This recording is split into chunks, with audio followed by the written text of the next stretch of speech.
See, basically the term sale deed and agreement for sale are defined under section 54 of the Transfer of Property Act. It basically states sale is a transfer of ownership in exchange for a price consideration, for a price paid or promised or part paid or part promised. Thus in the case of a sale deed, the title is transferred absolutely immediately. The purchaser acquires the rights and interest in the property immediately, whereas in an agreement for sale, it is also defined under section 54 as a contract that a sale of such property shall take place in future on the terms and conditions agreed between the parties thereto. So basically, the main difference lies in a sale deed. The transfer takes place immediately, whereas in an agreement for sale, it is to take place in future. Let us come to the differences. Basically, like I said, in the case of an agreement for sale, the parties to the contract agree that the transfer of property from the vendor to the purchaser for a price consideration is to take place in future. Whereas in the case of a sale deed, the parties to the contract agree that the transfer of property from the vendor to the purchaser for a price is to take place immediately. Then, in the case of an agreement for sale, all the right, title, and interest of the seller gets immediately transferred. So, what happens because of this is all the risk immediately get transferred in the case of a sale deed from the vendor to the purchaser. Whereas in the agreement for sale, it is for a future date. So all the risks are still with the seller. If anything happens, so it takes place in future, and all the risks still continue with the vendor. Similarly, all the advantages also continue with the vendor. So it depends upon the document thereafter. In an agreement for sale, the agreement for sale is bound by the terms and conditions and the mutual obligations to be performed as contemplated in the agreement for sale. Whereas in the case of a sale deed, it is an absolute transfer and it is not conditional upon the terms and conditions. In the case of an agreement for sale, you get a right in personam. That is, the right is enforceable only against the person. Whereas in the case of a sale deed, it is a ownership right enforceable against the world at large.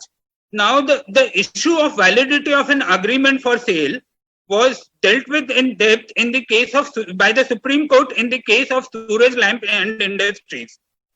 The Supreme Court then held that immovable property can be transferred or conveyed only by a deed of conveyance or a sale deed duly stamped and registered as required by law.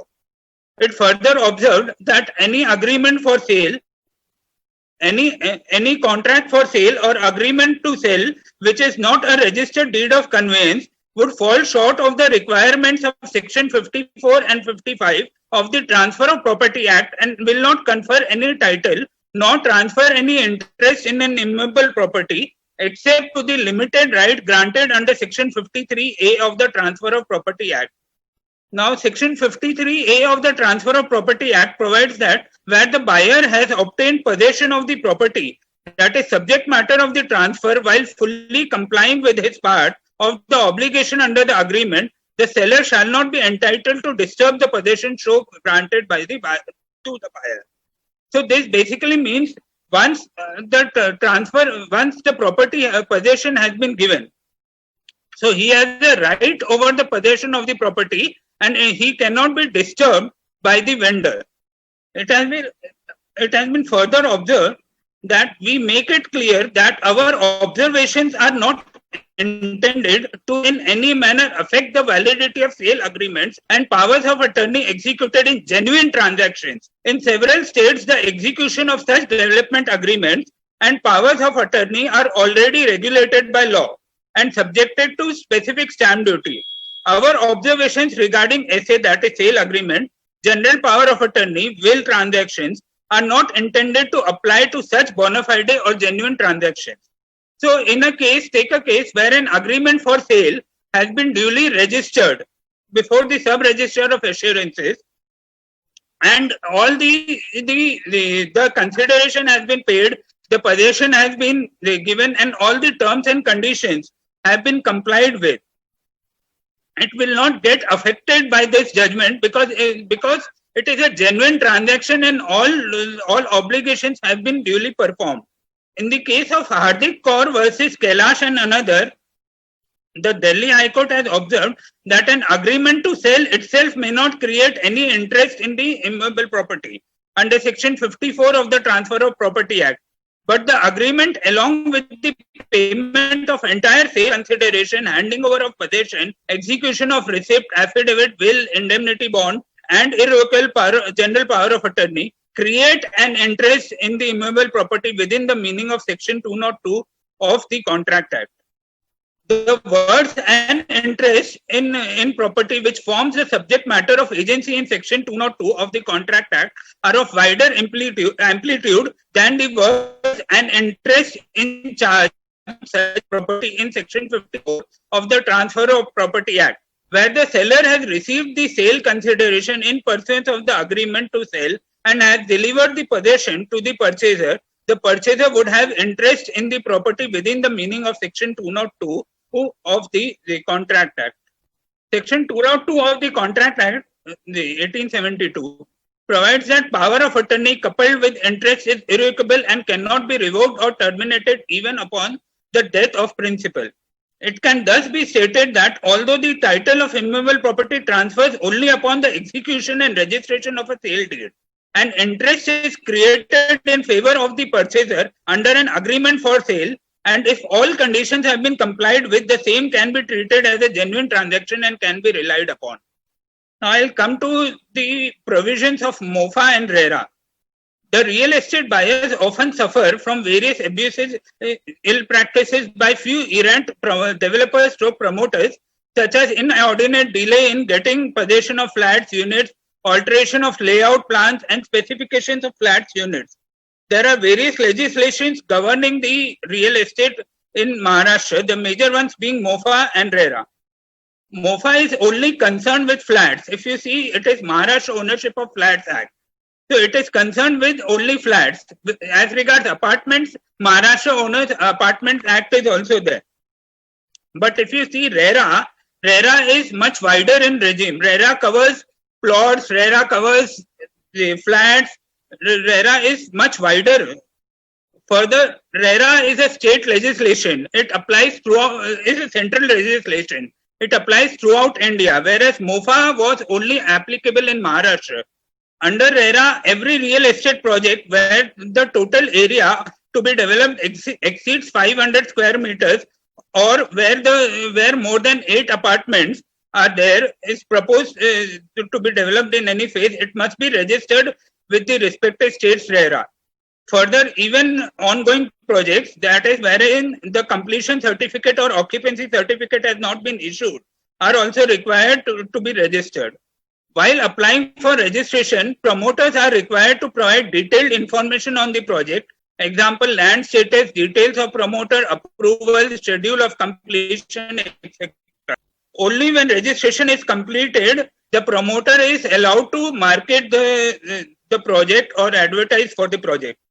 There is also a standard model agreement which has been provided under the Act itself, and which has to be abided by the promoters as well as the purchasers. Then under MOFA, under RERA mandates that no builders or promoters can accept more than 10% of the price before executing the sale agreement. This limit was 20% under MOFA, which has been reduced to 10% under RERA. The expression carpet area was not defined under MOFA. It has been defined under RERA, and the definition is carpet area is the net usable floor area of an apartment, excluding the area covered by the external walls, areas under the service shafts, exclusive balcony or veranda area, and exclusive open terrace, but includes the area covered by the internal partition walls of the apartment. The mechanism of grievance redressal or registering of complaints of buyer has not been addressed under MOFA. So MOFA was basically a substantive law. There was no regulatory authority which could look after it. But under RERA, several states, all the states have been given the power to form an authority, and we accordingly have a MahaRERA authority in Maharashtra. Further, under MOFA, if any defect in a building or material used is brought to the notice of the developer within a period of 3 years from the date of handing over the possession of flat by the developer to the customer, the developer has to rectify the same or pay compensation. This period has been increased to 5 years now. MOFA covered only structural defects in a building or any defective material use. However, under RERA, the cause of action arises in the case of structural defect or defect in workmanship, quality, provision of services, or any other obligations as per the agreement for sale. Further, under MOFA, there was no specific time period within which the promoter had to rectify the defect or give compensation for it. But under RERA, the promoter has to rectify the same within 30 days without any further charge to the allotee. In case the promoter fails to rectify such defect within the agreed timeline, the aggrieved allotee would be entitled to receive appropriate compensation in the manner as provided under the Act. One of the primary reasons for delay of projects was that the funds collected from one project would invariably be diverted to fund new different projects. To prevent such a diversion, promoters are now required to park 70% of all project receivables into a separate reserve account. The proceeds of such account can only be used towards land and construction expenses and will be required to be certified by a professional. The promoters are also required to make periodic submissions to the regulator regarding the progress of the project. A stiff penalty up to 10% of the project cost has provided. Imprisonment has prescribed against violators. Earlier, the promoters used to insert punitive clauses against home buyers which penalized them for any default, while similar defaults by the promoter attracted negligible or no penalty. However, under RERA, interest on delay will be same for customers as well as the promoter. And in Maharashtra, the same has been capped to simple interest at 2% plus prevailing MCLR rate of the State Bank of India. Under MOFA, the developer was required to form a society as soon as minimum number of 60% required to take flats.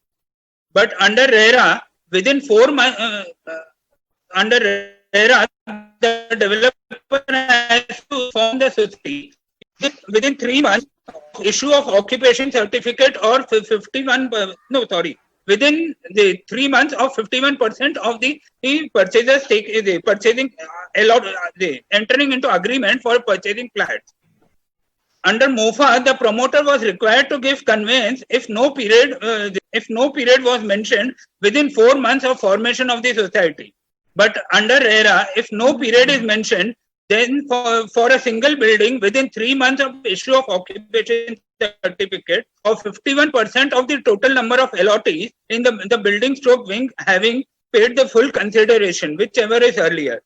In the case of larger layout consisting of more than one building, in relation to conveyance, the title of building or wing only is to be conveyed within 1 month from the date on which the cooperative society or the company or the association of allottees is duly constituted, or within 3 months from the date of issue of OC, whichever is earlier. Several builders had challenged the legal validity of the Act in the case of Nilkamal Realtors, Suburban Private Limited, and another versus Union. The Bombay High Court has upheld the constitutional validity of various provisions of RERA Act. Further, in the case of Ganesh Lonkur versus D.S. Kulkarni, the MahaRERA has taken a view that despite the existence of an arbitration agreement between the parties, MahaRERA has the jurisdiction to adjudicate upon the disputes that are subject matter of the agreement. Thank you.